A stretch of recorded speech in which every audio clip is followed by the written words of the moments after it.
కాళేశ్వరం దశకుడు పంచాది ఇప్పటంతలో ఒడిసేటట్టు కనబడతలేదు. కాంగ్రెస్ వాళ్ళు ఒక దిక్కు గుంజుతున్నారు, బీఆర్ఎస్ వాళ్ళు ఇంకో దిక్కు గుంజుతున్నారు. ఇట్లయితే ఎట్లొడుస్తుంది చెప్పురి? ఒక రకంగా ఎంపీ ఎలక్షన్లో కూడా ఇదే అస్త్రమయ్యేటట్టున్నది కాంగ్రెస్ వాళ్లకు. ప్రణాళికా సంఘ ఉపాధ్యక్షుడు చిన్నారెడ్డి సార్ అయితే చిన్న గుస్సా అయితలేడు. చేసిన పని బాగుందని ఇంకేం ముఖం పెట్టుకొని కాళేశ్వరం టూరు మేడిగడ్డ టూర్ అని పోతుర్రాయా అని బీఆర్ఎస్ కు సురుకులు పెడుతున్నాడు చిన్నారెడ్డి సారు. తెలంగాణ ఉద్యమంలో పోరాటాలు చేసిన నిరుద్యోగులకు ఏం చేసిరో చెప్పాలి అని క్వశ్చన్ చేసిండు.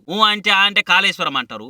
ఆ కాళేశ్వరం మిషన్ భగీరథ పేరుతోని ఎంత అవినీతి చేసిరో జనాలకు తెలియదా అని గరమైండు. ఆఖరి గొర్రెలను బర్లను మంచి పథకాన్ని కూడా ఇవ్వకుండా దొబ్బిరు కదా సామి, ఇంకేం ముఖం పెట్టుకొని మాట్లాడుతుర్రు అని అనుకొచ్చిండు. కృష్ణా గోదావరి నీళ్ళల్లో మనకెంత వాటుందో తెలుసా వాళ్ళకు అని నిలదీసిండు. వాళ్ళు చేసిన పనిలే ఇంకా 40,000 కోట్ల రూపాయల బిల్లులు పెండింగ్లు ఉన్నాయట. వాళ్ళు అట్లా చేసిరు కాబట్టి పబ్లిక్ మాకు పట్టం కట్టిరు. వచ్చేది రాగానే ప్రజావాణి పెట్టి ఎవరెవరికి ఏమేమి సమస్యలునో తెలుసుకొని పరిష్కరిస్తున్నాము. దానికి నేనే ఇన్ఛార్జిగా ఉన్నా. ఇప్పటిదాకా దగ్గర 5 లక్షల అర్జీలు వచ్చినాయని చెప్పిండు. సర్కార్ వచ్చి 90 రోజులు కూడా కాకముందే 4 సంక్షేమ పథకాలను అమలు చేసినామని అనుకొచ్చిండు. లోక్సభ ఎలక్షన్ కూడా అమల్లోకి రాకముందే కర్మ హామీలను కూడా అమలు చేస్తామని చెప్పిండు.